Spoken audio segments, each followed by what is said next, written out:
So it's 5:33. We'll call the meeting to order. Clint, would you do invocation for us, please? Please pray. Let's bow our heads and pray. Lord, we come to you asking you for guidance in the decisions we make for the community and the betterment of this area. Help us make those decisions in your light and what's best for you. Amen. Amen. Thank you. Flag salute, please. Would you please stand for the pledge? I pledge allegiance to the flag of the United States of America and to the republic for which it stands, one nation, under God, indivisible, with liberty and justice for all. Thank you both. Roll call, please. Drew Jackson. Here. Shane Knight. Here. Clint Horner. Here. Whitney Kerr. Here. First order of business is consent items. Consider approval of regular meeting minutes as of June 7th. And I did have a question on 5B. It said that there was a motion that passed, but they were all on nay. Should that have been aye?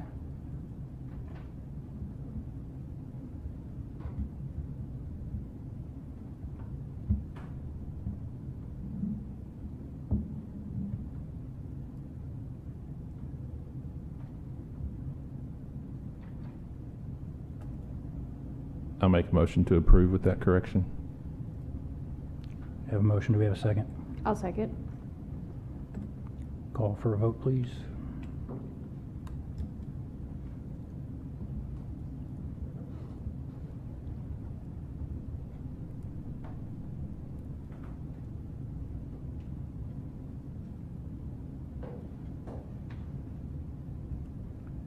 Next order of business is the public hearing portion. 4A, discussion, consideration, possible action on PC 2022-10, a final plat for request on property located near West Main Street and South 49th Avenue. The applicant has withdrew his application as of this afternoon, so we will not hear this item. Okay, thank you. 4B is discussion, consideration, and possible action on PC 2022-17, a final plat request for property located near Main Street and Radio Road. This project, they are requesting a final plat at Main and Radio. The main reason for the plat is they are moving the lot line approximately 40 feet to the east to make both lots a little bit bigger. Both lots do meet the lot size requirements with the plat as it is written. The current lot size is just over an acre. Just as a note, the application is going to the applicant is going through the Board of Adjustment for a variance, and will be hearing at City Council for a revocable permit as well, just as a note of reference for you all. The current future land use map does have this area as commercial, so the plat is in line with the future land use map. Staff did sign off on the support of the approval of the final plat. The only comment that was made was about a utility easement. That easement is shown on the plat at this point in time and is approved by a staff member that made the comment. So if you have any other questions, I'd be happy to answer them. The applicant is also here for any other questions you may have. Has all department heads signed off on the plat? Yes. Do you mind sharing what the variance is? The variance that they're requesting is going to be for the setbacks for the triangle piece. The setbacks for the front and rear, the front is 25 feet and the rear is 20 feet. And they are asking for a variance to both of those. I believe they're asking a 10-foot. Do we need to wait for that variance before we approve a final? You can make it contingent upon that if you want, but the current plat does show the lot with the correct setbacks. Is there any retention ponds on this, or? There is no retention ponds on it. The engineer has looked at it, and he was comfortable with it. And he'll be able to get the building plans once we get them. Whitney, I can add a question along the same lines that Clint brought up about this being a final plat versus a preliminary. It seems to me like a final plat would have all the pieces of the puzzle together to give a final stamp of approval. If it's needing a variance, should it still be a final? So that was actually my question back to you, is this the plat as it currently is now without the variance, or is this showing with the variance? The site plan, I'm not sure, I haven't looked at that specifically. If they showed, they'd probably be able to better answer that than I can, as far as what that site plan shows, if it's the current setbacks or not. But the final plat can be approved without the variance, because it does have that setback on it. So if the Board of Adjustment denies the variance, then the lot will be what it is, and it'll have to be the 20 and 25 foot setbacks. But if they approve that variance, then. So my understanding from what you're saying here is that really the only thing that affects is what looks like maybe a drive-through on one of the buildings and 2 or 3 parking spaces on the other building? So let me grab that real quick. But to answer your question, you could do it either way. I mean, we could say, we want to see what variance you're actually going to get from the Board of Adjustments and then bring us your plat, or we could say, this is largely fine. I mean. Turn my mic on. I guess I had kind of conflicting views. Could we put the screen on, I guess, the last page of the packet, page 36? Please.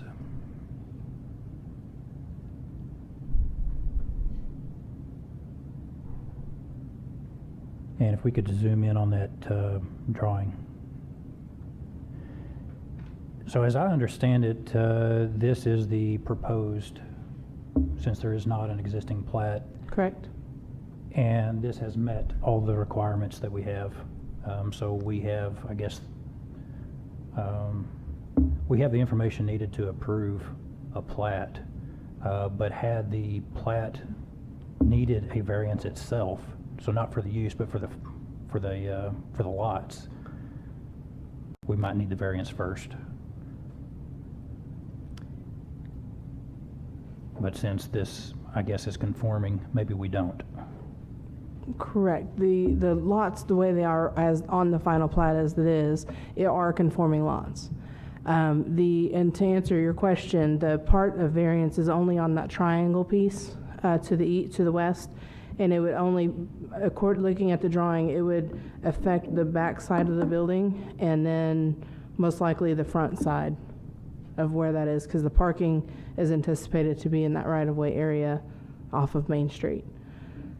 So the setbacks would only be the front and set would be the size of the building, essentially what it would affect. So the variance that they're looking for Board of Adjustment and the special parking that they're asking for council are both outside of the purview of this commission from the way that I'm looking at it, but I'm open for correction. I don't know if it's outside of our scope. I agree with you. The plat as presented meets all of our requirements. I think my follow-up to that might be, man, it seems really loud. My follow-up to that might be, if we do approve this plat as presented today, and the variance does not go through later this month, do they have the opportunity to come back with another plat in a month, or is there a time frame that we have to wait before they can replat again? So my understanding is, as far as from the applicant, is they're only going to go through the platting piece once. That triangle piece, no matter how you shape a plat at all, it's always going to be a little bit of an issue, just because it's a triangle piece that's kind of a smaller piece of property. Sure. Yeah. And so the biggest piece on that is not necessarily the size of the lot, which is typically what we look at with platting, but it's always going to be the setbacks. Yeah. And so that's the piece that they're always going to have to figure out a way around, and that's what they wanted to do, is try to get a variance of the setbacks for the lot. But as far as the plat itself, everything on the plat itself does meet. So if The this requirements. variance attempt number one, I'm totally being hypothetical here. Right. If variance attempt number one doesn't pass, are they allowed to come back for another variance on the same piece of property that's something different? And the reason I'm asking is I don't want to handcuff the owner by approving a lot that he's going to have some sort of variance on, and is it going to take 10 variances before he can work that out with the variance board? And is he allowed that many attempts? Or And Whitney, do you know the answer to that question? So he's allowed as many attempts at a variance as he Okay, wants. There's on the no- same piece of property? Sure. There's Okay, no legal okay. limit on that. It's just a question of how many times does he want to pay to go through the process over and over and over again. Sure. And then as far as if they get denied, then ultimately a position for them would be, okay, that's your building area and that's what you have to build on, and that it is what it is. Yeah. And that's one stance that could be taken, is saying, okay, this is the approved plat, the variance didn't get approved, and your buildable area is reduced by whatever amount that you didn't get the variance for. Sure. Okay. So that's, I don't think that this plat would hinge upon having a variance approval, and the applicant may have their own opinion, but from staff's point of view, the plat does not hinge upon a Board of Adjustment approval. It's conforming in our eyes, and Correct. it's up to them to make Correct. something work on it. Correct. Okay. Any other questions for Danielle? Would the applicant like to speak? If you would please come up and give us your name.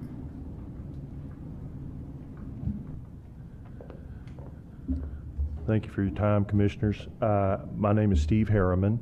I'm a Vice President of Burke Collins and Company, who we office in Hurst, Texas. And our company purchased this property almost a year ago from Mr. Watson. And I'm sure some of y'all have eaten a Watson burger at one point in your life. And yes, I think I can try to clarify a little bit what with the questioning that came about. We have Lot 1 and Lot 2. As Danielle said, Lot 1 is the triangular piece, and that's the one that the overall tract is very tight, and it comes with a lot of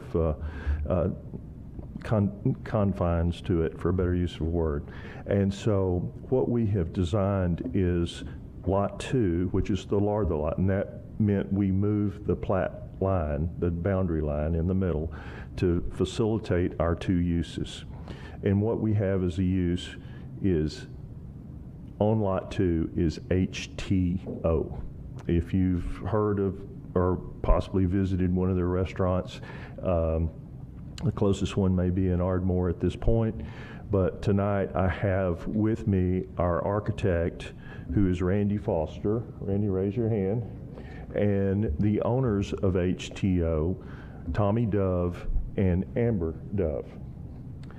So they can speak more to their operation, but on Lot 2, with the setback requirements, because it is a four-sided track, it was easy to define what the rear boundary, what the rear yard setback should be, and that doesn't create a problem for us.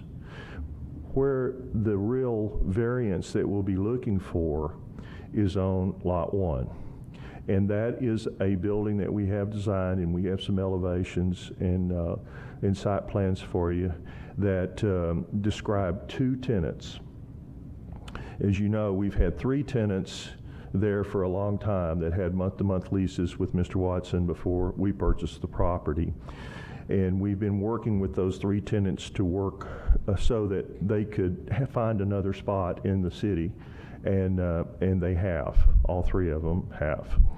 So that took a longer period of time. We're replacing them with HTO, with a freestanding building, which is a drive-through, a convenience, kind of a quick serve operation. Do not serve food, just drink, and it's tea, largely. They're adding coffee to their menu, and Durant would be the first operation where that I'm aware of that they would have coffee in addition to their tea, their main line. It's a great product. It's reveled all through North Texas and has now come into southern Oklahoma. But what we're replacing it with, HTO on Lot 2 and a duplex building on Lot 1, which is kind of irregular in shape. It's not a rectangle so much. It has to fit that property.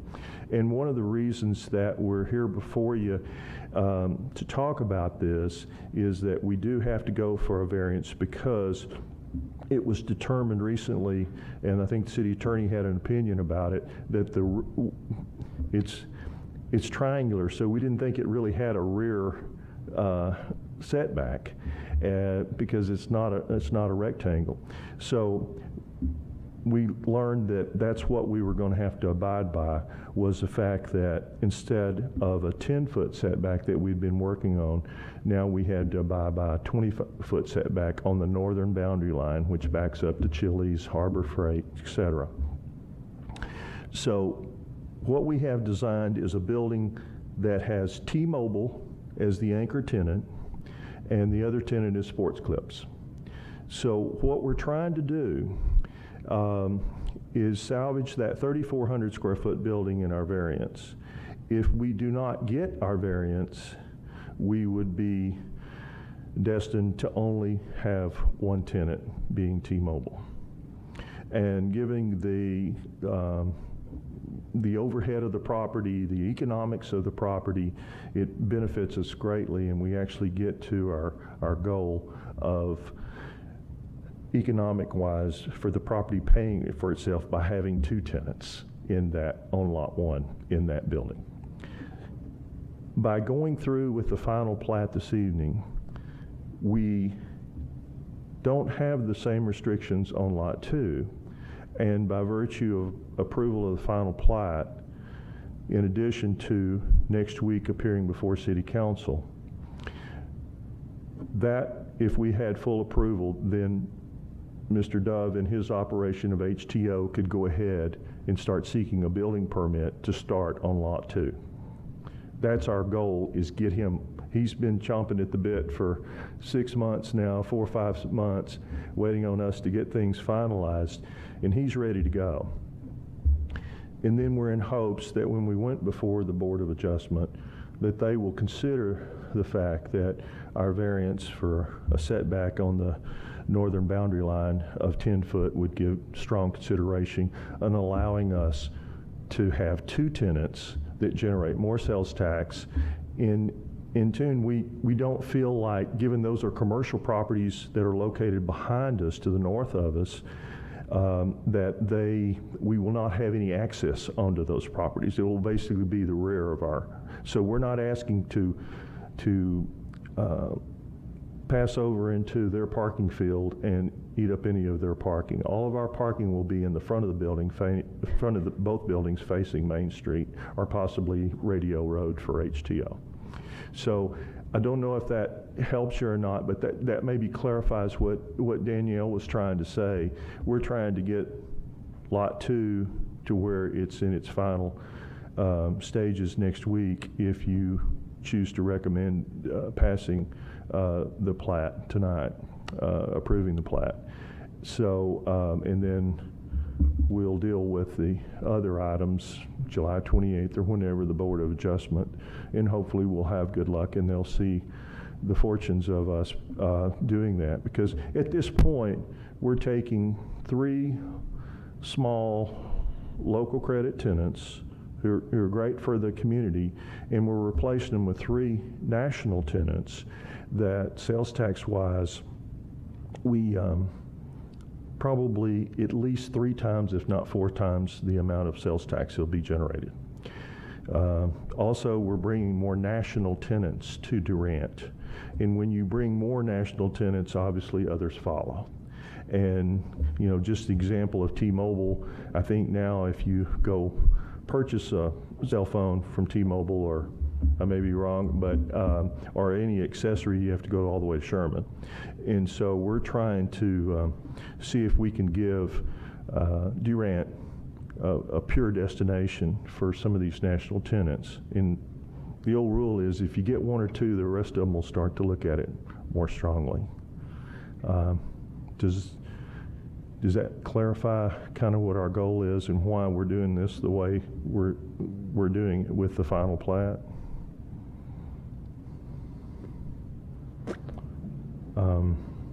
Do you have any questions possibly for our architect or for the Dove family, the operators of HTO? Okay. I don't, but they're certainly welcome to speak. I'm sorry? I don't, but they're certainly welcome to speak. Okay, sorry.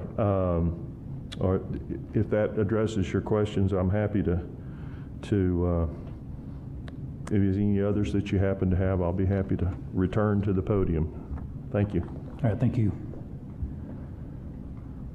Is there anyone else that would like to speak?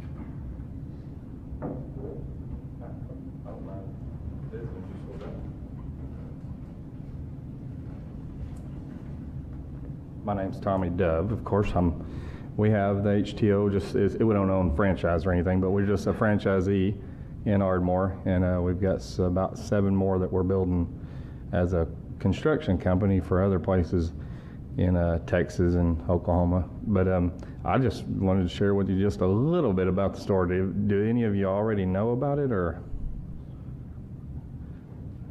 Well, I did. I brought some tea to you guys to try it out too. But anyway, so we service in Ardmore, we serve anywhere from 600 to 1,000 guests a day. Don't know for sure because that's a ticket maybe 4 people. But like Mr. Harriman was saying, we definitely pay a pretty good amount of sales tax. And you know, I know the donut stop I'm sure was a great place. But so we gather a lot of customers daily. And for us, I mean, that Sports Clip and the T-Mobile, I mean, it'll be beneficial for us too. You know, it'll help bring more people, and you know, we'll bring a lot of people for them.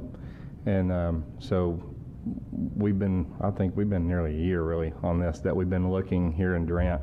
I spent hours and hours here and looking for places, and that was the one place that's like, this is the spot.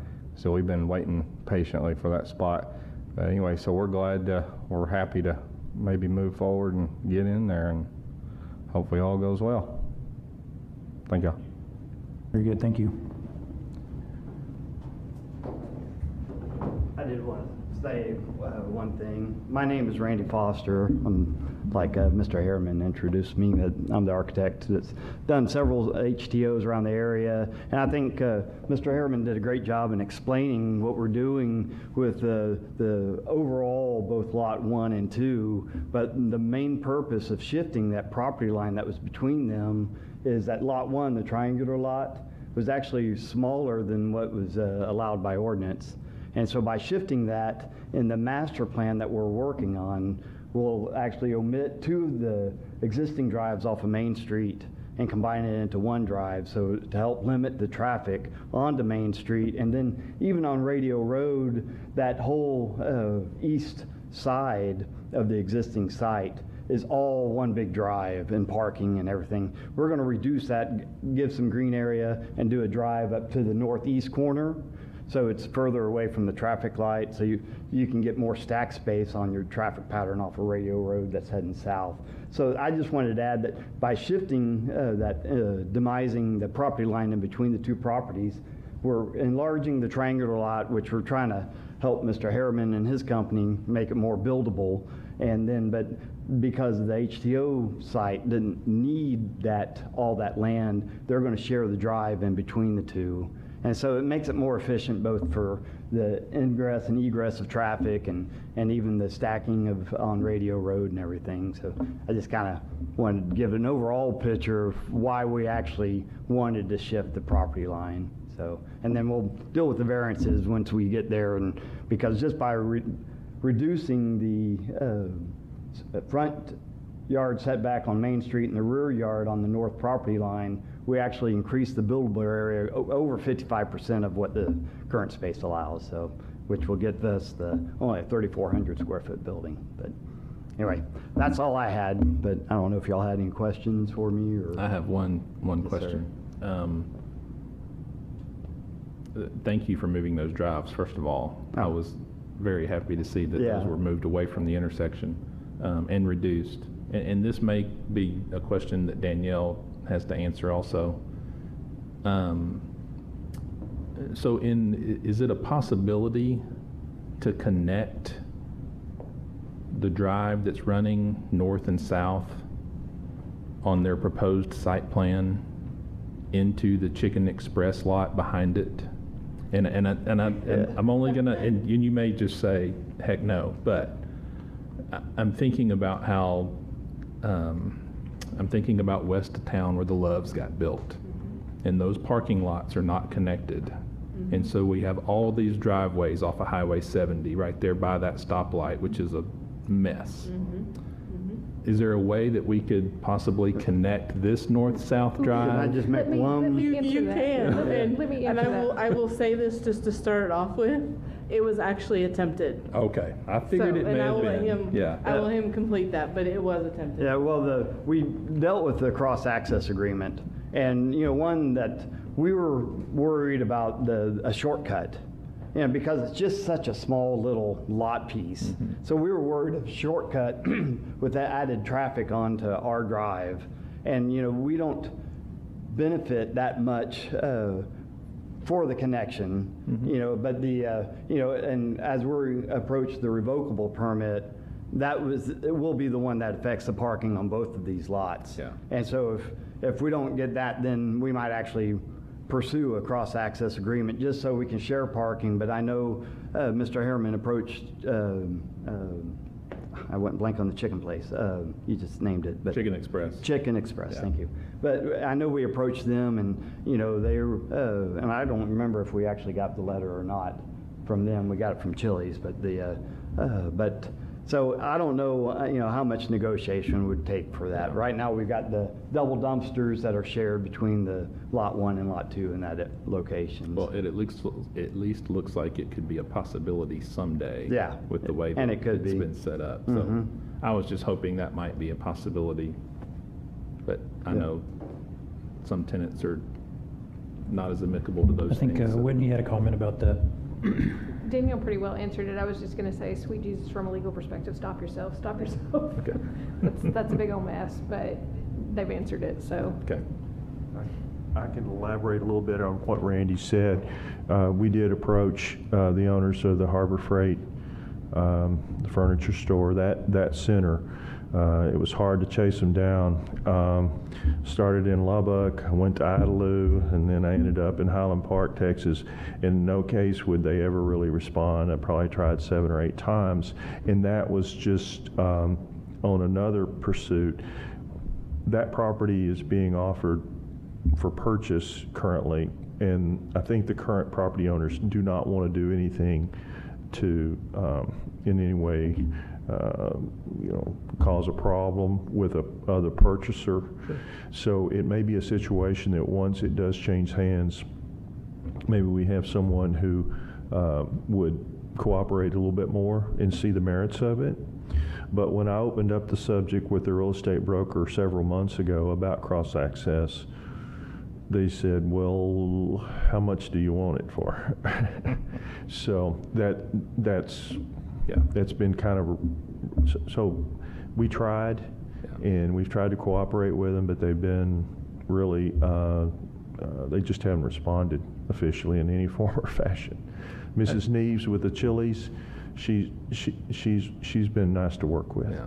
It in no way is affecting what we're looking at this evening. I was just commenting that, boy, it sure would be nice to get more locations that have cross-access so that we don't end up with a drive every 75 feet off the road. Right. But thank you. We will pursue it if we can kind of get things settled down a little bit. Thank you. Is there anyone here to speak in opposition? Any discussion? I just got maybe one question on for Danielle. Is this something that on a variance, especially for setbacks, that we need to maybe look at the variance first before we start approving a final plat? I know Whitney probably, I just probably might get clarification on that. Do we need to go ahead and pursue, or do we need, or is that something we want to get precedence for?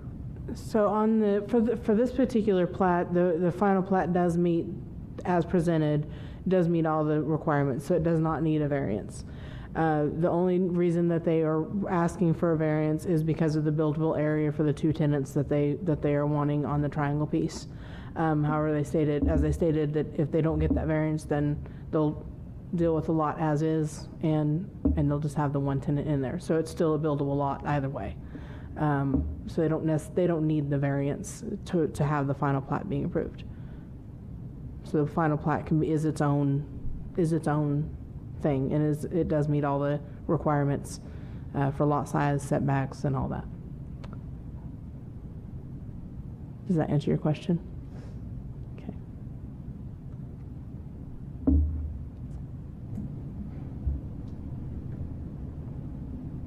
Any other discussion?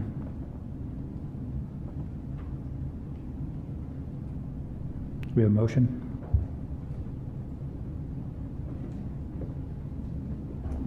I make a motion to approve. I'll second. We have a motion and a second. Would you call for a vote, please?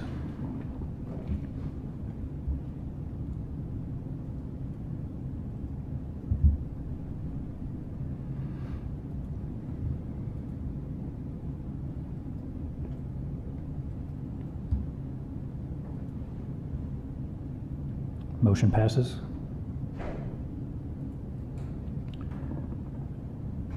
Next item is number 5, new business. No new business. I did have a request or a suggestion maybe on when we send out the 300-foot notices, would it be possible to email those to the commissioners as well? Sometimes we get questions and things ahead of time, and I've got no idea what went out. We can address that after the meeting. We can't handle it in new business, but we Okay. could, yeah.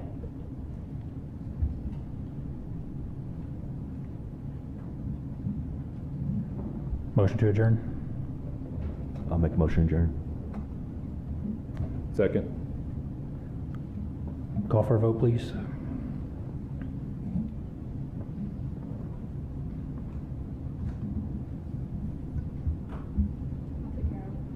Okay, thank you.